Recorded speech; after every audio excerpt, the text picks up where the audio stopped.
Víctor Sosa. ¿Sí? Víctor, hace 15 días que Rosa presentó su libro, lo presentó así y me gustó mucho y te copié la palabra. Dijo que Víctor es uno de los mejores poetas de estos tiempos. Y yo sí creo en eso, más allá de que él es muy modesto. Los grandes son modestos, pero yo lo quiero decir. ¿Sí? Él es escritor, pintor, ensayista, entre muchas otras actividades. Acaba de ganar el Premio Internacional de Poesía Jaime Sabines. Es un gran poeta aquí. ¿Sí? Quiero presentarlo también como el maestro, como el amigo, compañero de creación, profesor del Laboratorio de Escritura Autobiográfica aquí en el Instituto. Tengo la fortuna de que está aquí. Además, él me guía en la reescritura de mi historia desde el poderoso y sanador camino de la poesía. Víctor nos hablará de dos temas muy importantes: la autobiografía y la terapia narrativa. Va a vincular estos dos temas tan importantes. Ambos son vehículos potentes para la conformación y expresión del ser. Ambos caminos sirven para la reescritura de nuevas narrativas que nos liberen de historias obsoletas y opacas. Entonces vamos a escuchar a Víctor, y nada más comento algo que fue muy curioso. Hace 8 días justo estábamos dándole los últimos toques al poema, ¿no? Que leímos ahorita, y nos llevó 1 hora exactamente afinar lo último, ¿sí? Para 2 versos.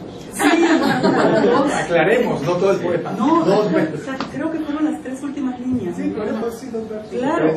Entonces estábamos en la clase, los 3, y dice Víctor: nadie se para de aquí hasta que esto termine, ¿sí? Hasta que la voz no esté silenciada, ¿no? Entonces fue muy interesante porque es un trabajo de mucha, de entrar, de ver, y que bueno, que uno puede expresar lo que siente, pero que además como ellos me llevan años luz en la escritura de la poesía, dicen que suene bien, ¿no? Que no se traicione como lo que uno quiere decir, pero que además suene bien. Entonces, pues, le cedo la palabra a Víctor Sosa. Yo creo que no es necesario el micrófono porque sí es un objeto extraño.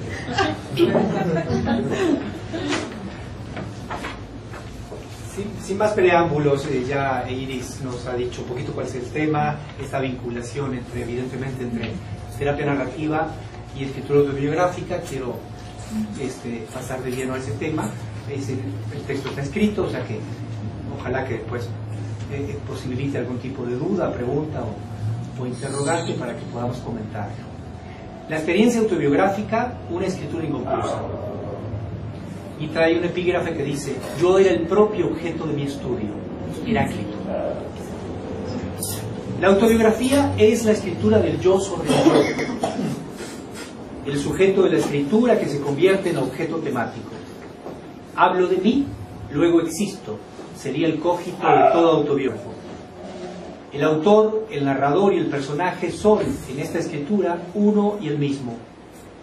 Cuento, me rememoro en esas revisiones de mi vida. Pero al contarme, al rememorarme, soy otro. Quien se rememora lo hace desde la memoria, no desde la vivencia. Lo hace desde un presente que es también otra edad. Miro lo que fui en esa edad, en esa desvanecida temporalidad que ahora testifico desde el presente. ¿Me reconozco en el que fui? ¿Me conozco a través de ese reconocimiento? La autobiografía entonces es más que la escritura del yo sobre el yo. Es una indagatoria sobre la identidad en el transcurso de sus edades, las otras edades del yo que nos conforman. El célebre Yo es un otro, de Rimbaud, se hace presente en la escritura autobiográfica. Pertinencia del otro que fui, que soy aún al remembrarlo. Pertenencia a un pasado que a través de esta escritura está presente. ¿Quién soy? Soy lo que fui. Derrapo, me miro en el reflejo de la escritura y en esos hechos, trechos, trazas de vida, me rehago, devengo otro. La escritura autobiográfica es una escritura del ser y del rehacer. me restituyo y reconstruyo, me reinvento.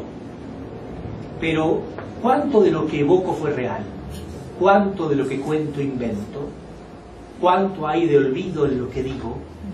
¿Cuánta ficción se afianza en el ámbito autobiográfico? Quiero mostrar a mis semejantes un hombre en toda la verdad de la naturaleza, y ese hombre soy yo, dice Rousseau al inicio de sus Confesiones. Pero no es la verdad, la exactitud histórica, sino la sinceridad lo que más importa en la autobiografía. Por eso, he aquí lo que hice, lo que pensé y lo que fui. Con igual franqueza dije lo bueno y lo malo, nos dice Rousseau. Es la necesaria franqueza lo que importa. La autobiografía nos recompone desde el espacio de la sinceridad y nos permite proyectarnos hacia el porvenir. Me reapropio del pasado para recomponerme hacia el futuro. La autobiografía es curación, y a través del análisis y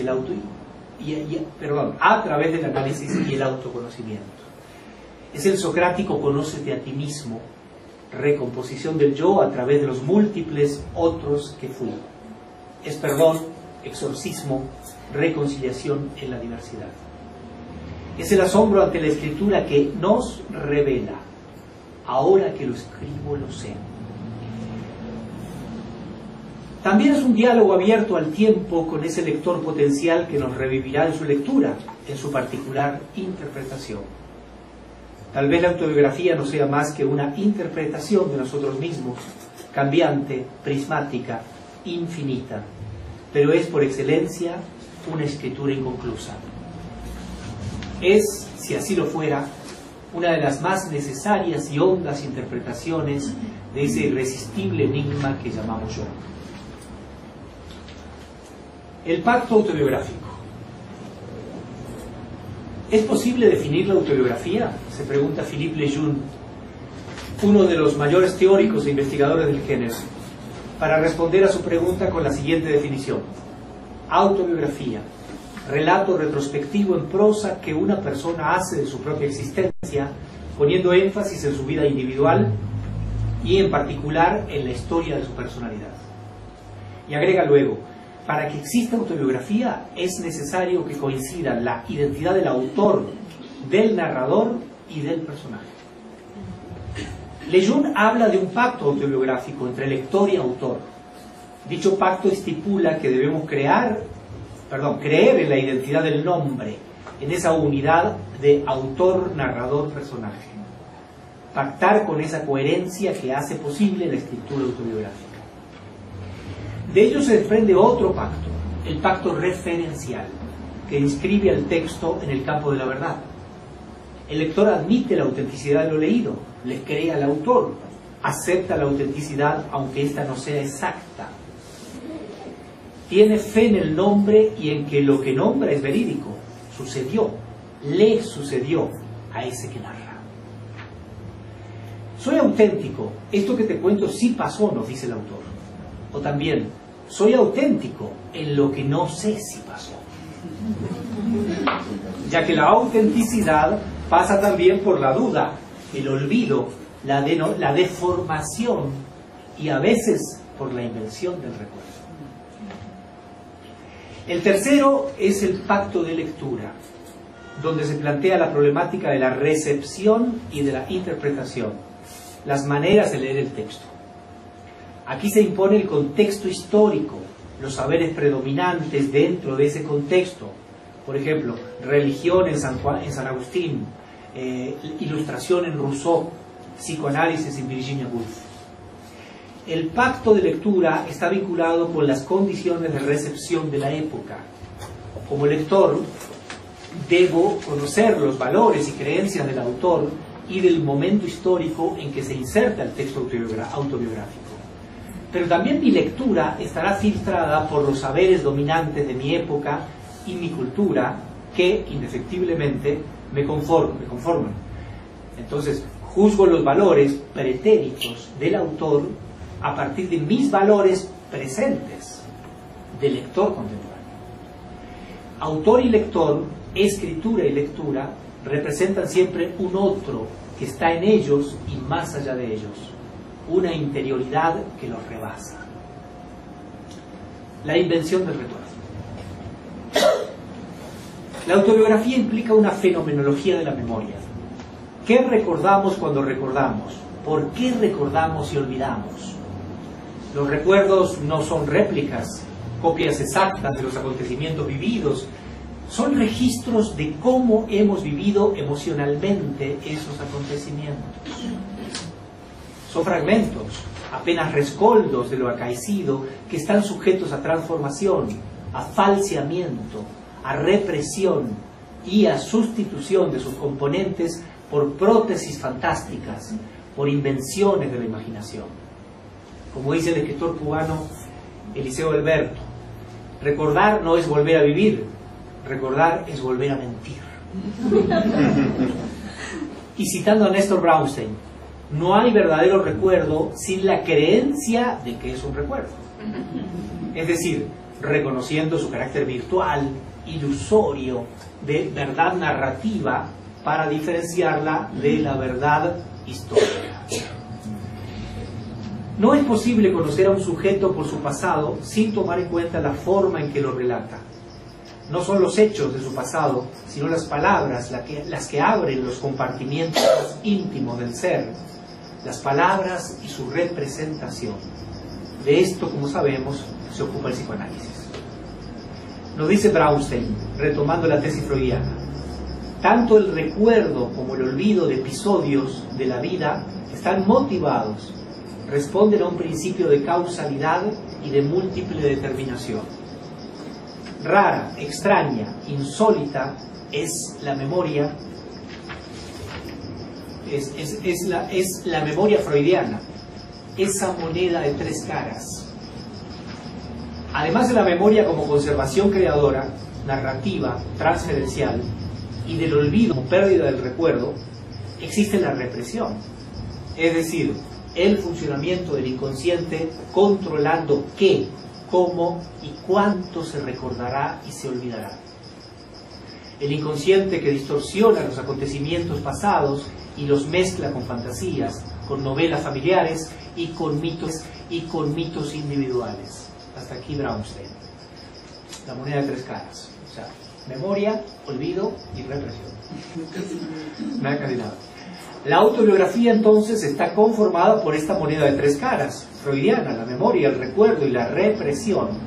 Es bueno tomarlo en cuenta a la hora de establecer los pactos autobiográficos para saber que eso que se dice está cargado de olvidos y eso que se olvida o reprime está cargado de un no decir pleno de sentido. La sinceridad de Rousseau. Con sus confesiones, Rousseau funda la autobiografía moderna y establece un modelo insuperable en autobiográfico y pacto referencial. Su signo será la sinceridad. Veamos la primera página de sus confesiones. Y dice así: emprendo una obra de la que no hay ejemplo y que no tendrá imitadores. Quiero mostrar a mis semejantes un hombre de naturaleza, y ese hombre soy yo.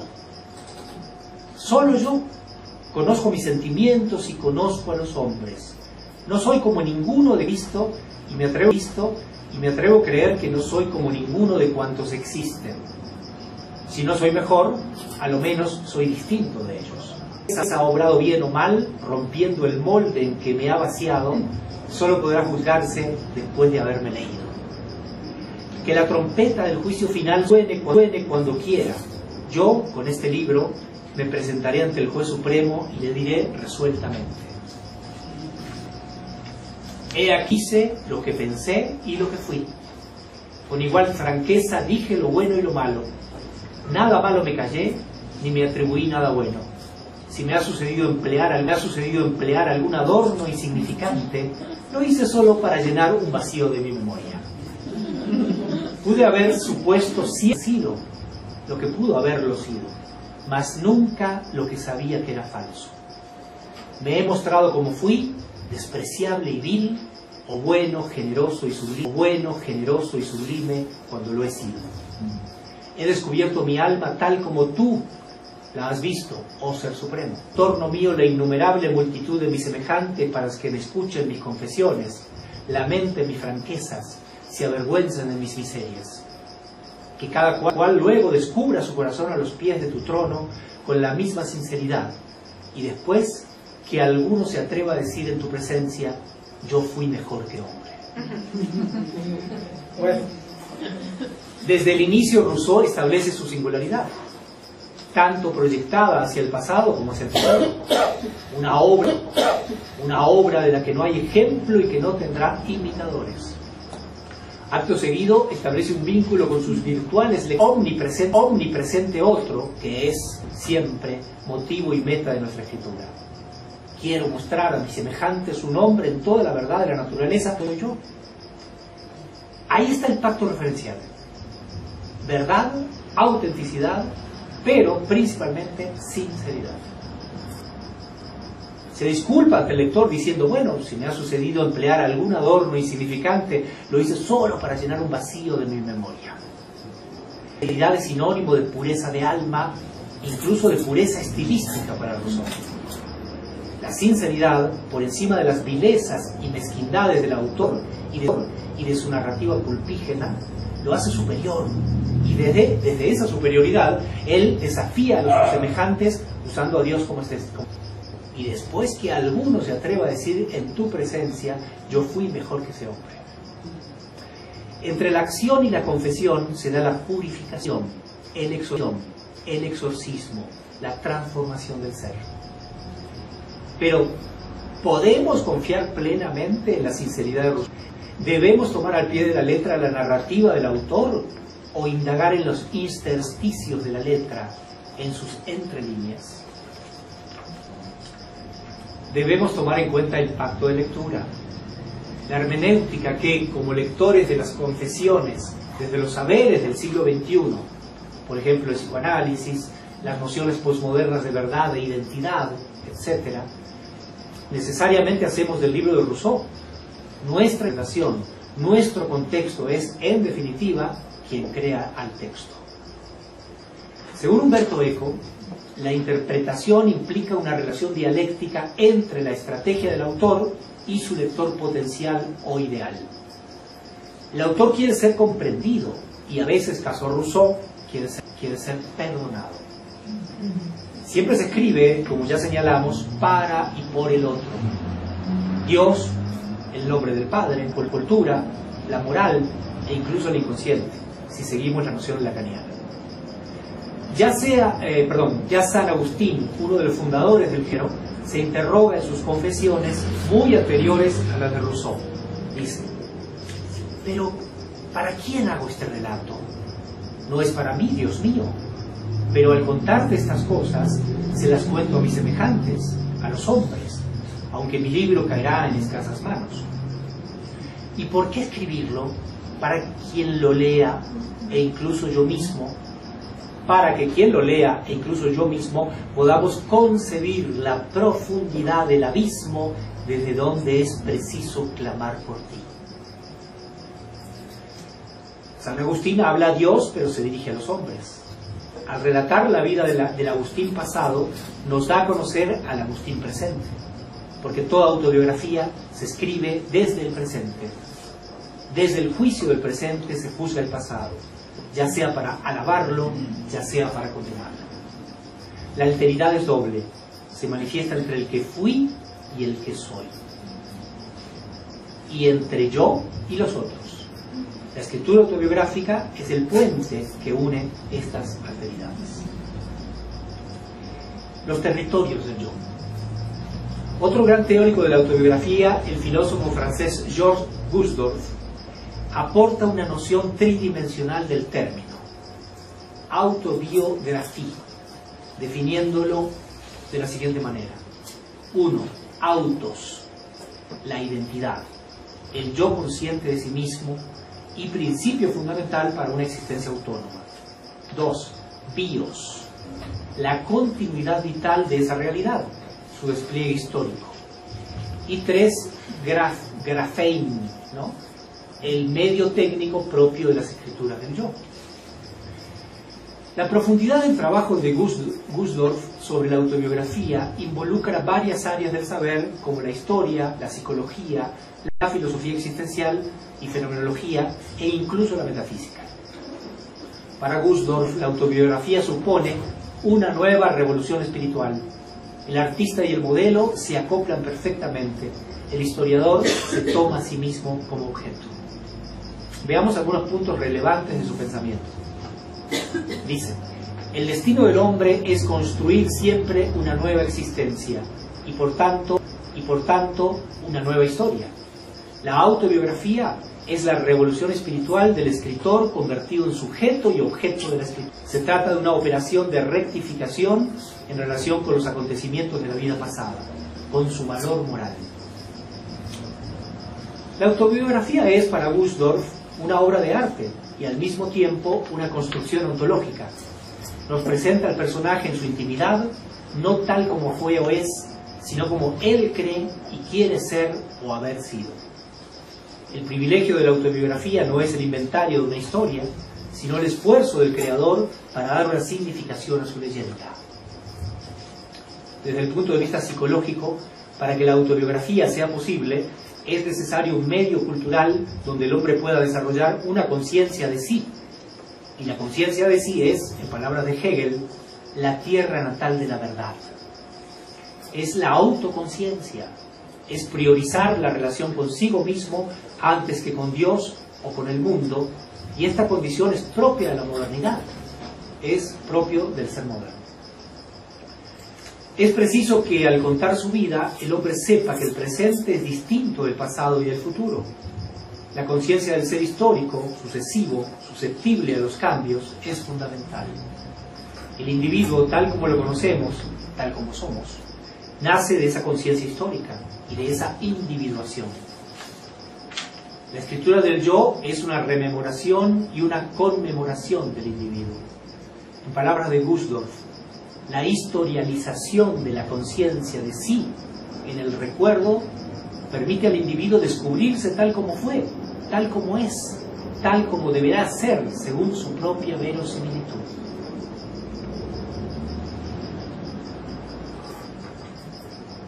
El comienzo de las escrituras del yo coincide y muchas veces con una crisis de identidad, y la interrogación sobre la identidad contribuye a la construcción de la identidad.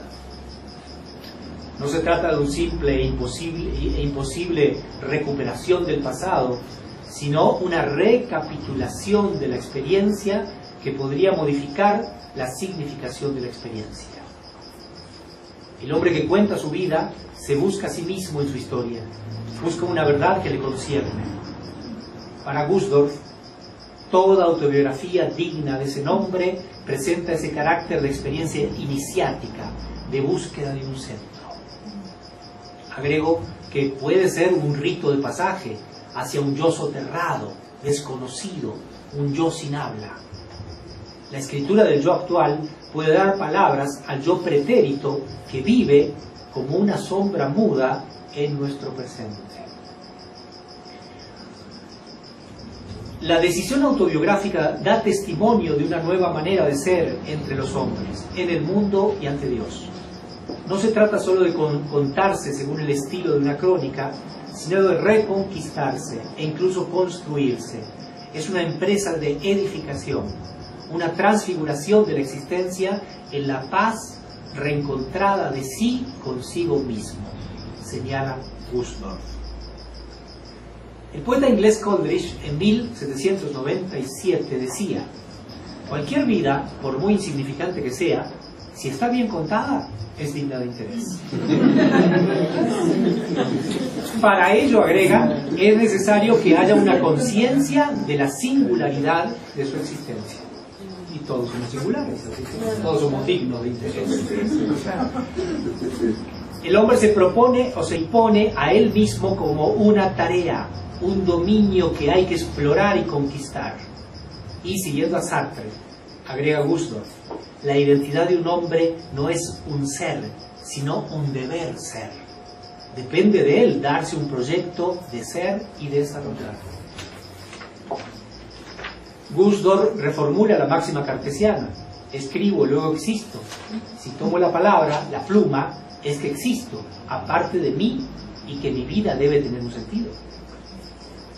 De tal forma, fija la toma de conciencia en el momento en que el sujeto toma la palabra.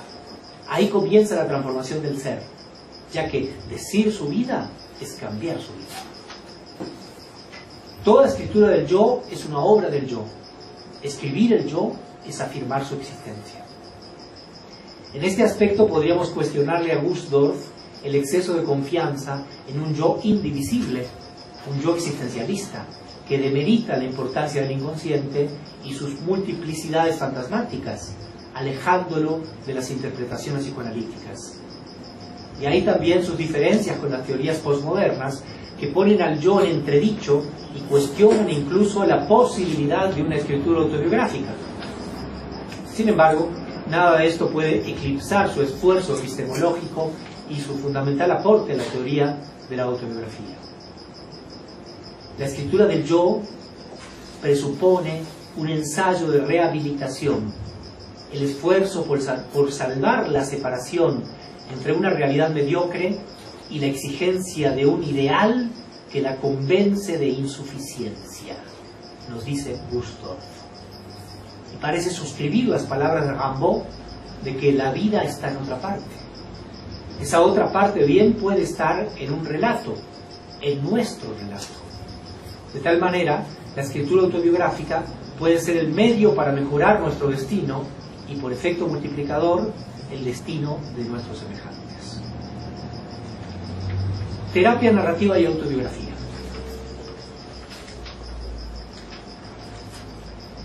Mi labor con el género realizado a través del laboratorio de escritura autobiográfica me llevó a indagar en los vínculos existentes entre autobiografía y psicoterapia. O dicho de otra manera, en las potencialidades terapéuticas que subyacen en la escritura autobiográfica. Debo agradecer a la maestra Iris Corso el haber hecho de mi conocimiento la terapia narrativa de Michael White, y a través de la obra de este autor constaté que la escritura autobiográfica es en sí misma terapéutica, toda escritura lo es, pero que por medio de la terapia narrativa es posible sistematizar esa terapéutica. Epson y White sostienen que para entender nuestras vidas y expresarnos a nosotros mismos, la experiencia debe relatarse, y que es precisamente el hecho de relatar lo que determina el significado que se atribuirá a la experiencia, puesto que todos los relatos tienen un comienzo o historia, un medio o presente y un fin o futuro. La interpretación de los eventos actuales está tan determinada por el pasado como moldeada por el futuro. De igual manera, en la autobiografía, el autor, narrador, personaje relata su pasado desde el presente y con esta operación constata las transformaciones del yo, descubre experiencias olvidadas, resignifica hechos valorizándolos desde nuevas perspectivas y así determina cambios a futuro. Dice White, los relatos y narraciones que viven las personas condicionan su interacción, su organización y la evolución de sus vidas y relaciones que se ven condicionadas por la representación de tales relatos y narraciones. Los autores llaman relatos dominantes a esos que impiden la representación de relatos alternativos, abiertos a nuevos significados. Todo relato dominante carga en su seno lo que White llama una descripción saturada del problema. En la autobiografía también está presente esta descripción saturada del problema. Al aplicar la teoría de la externalización del problema a la escritura autobiográfica, al reescribirnos de manera consciente, podemos reinterpretar los hechos vividos y resignificar nuestra vida pasada y las relaciones estereotipadas que establecimos. La externalización del problema permite a las personas separarse de los relatos dominantes que han estado condicionando sus vidas. Así recuperan e identifican aspectos previamente ignorados de la experiencia vivida. Este resurgimiento de tales aspectos es dominado por White acontecimientos extraordinarios. Lo que ya nos dijo Miriam en su presentación, exactamente, con diferentes nombres, ¿verdad? Como podemos ver, la terapia inspirada en la externalización de problemas facilita la reescritura de vidas y relaciones, trazando un vínculo con la escritura autobiográfica y con la fenomenología de la memoria. ¿Qué recordamos? ¿Cómo recordamos? ¿Por qué recordamos lo que recordamos? Nuestros relatos autobiográficos pueden estar condicionados por los relatos dominantes, el relato del padre, el deseo del otro, la victimización, que nos constriñen, nos subyugan y nos cosifican. Debemos reescribirnos a partir de guiones alternativos, promoviendo nuevas formas de subjetividad, de autoconciencia, de perspectivas liberadoras. Pasar de las historias ralas a las historias ricas en significaciones. Subjuntivizar la vida, como propone Jerome Brunner. El modo del quizá, del podría ser, del como si. El modo de la hipótesis, de la fantasía, la conjetura, el deseo.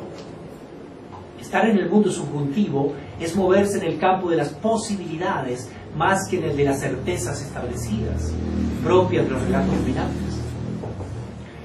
Reescribir nuestra historia es contar una historia nueva. Reescribir, dice White, supone resituar la experiencia de una persona o familia en nuevas narraciones, de modo que el relato dominante se vuelva obsoleto. En ese sentido, la función de la literatura y de la autobiografía como género literario es fundamental.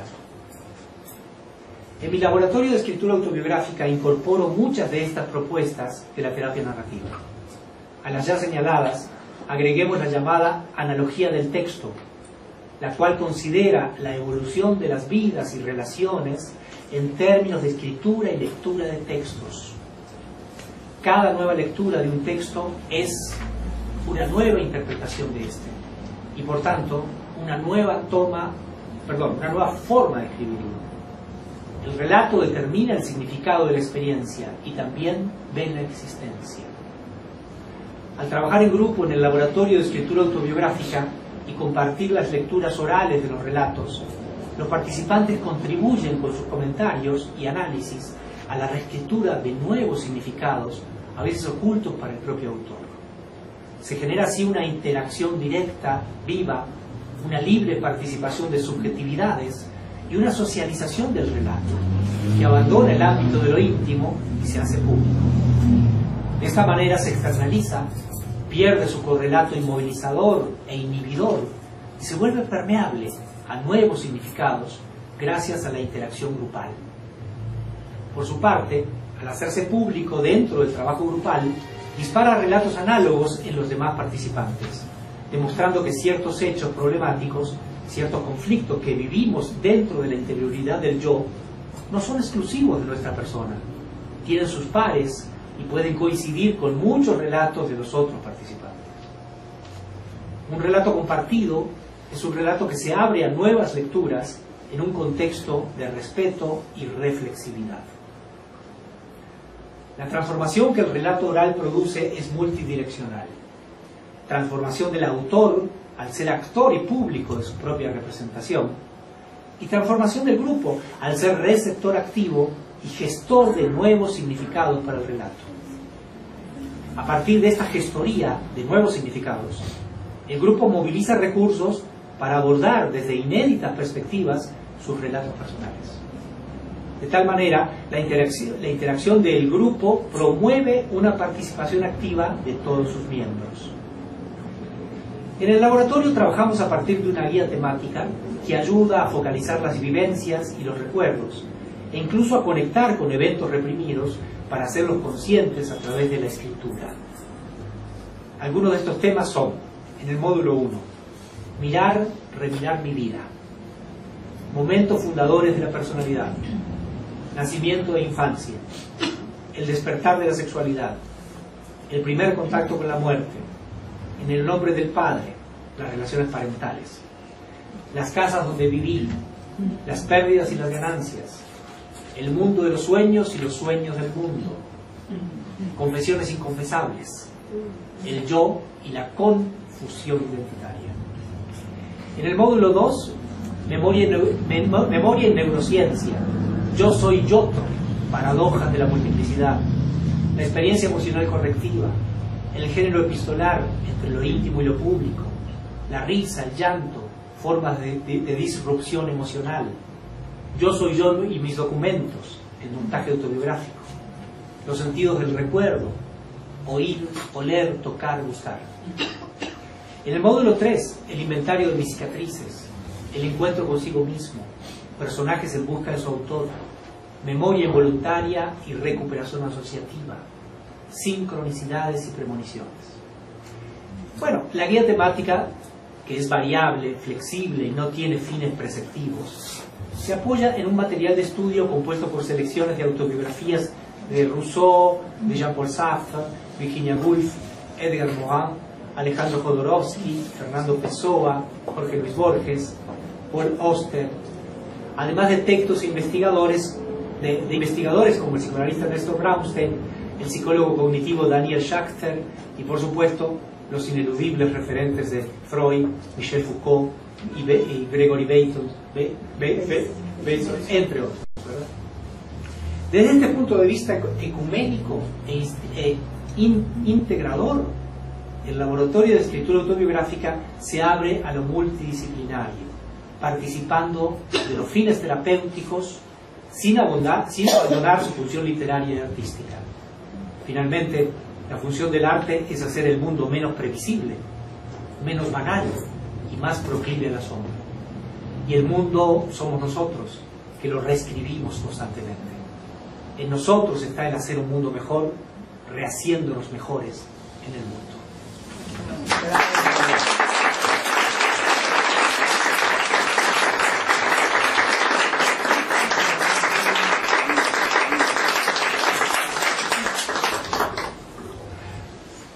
¿Qué dice? Bueno, un texto bellísimo, la verdad a mí me encantó, me gustó muchísimo. No sé si quieren comentar o preguntarle algo a Víctor.